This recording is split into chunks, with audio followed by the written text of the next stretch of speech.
गौरी उमाशंकरी कौमारी निगमार्थ गोचर करी ओंकार बीजाक्षरी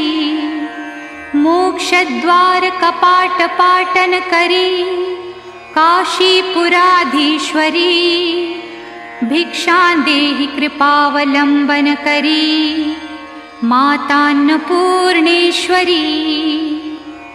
दृश्यादृश्य प्रभूत वाहन करी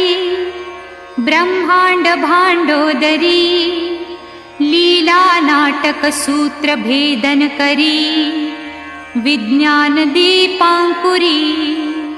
श्री विश्वेश मन प्रसादन करी काशीपुराधीश्वरी भिक्षां देहि कृपावलंबन करी मातान्नपूर्णेश्वरी।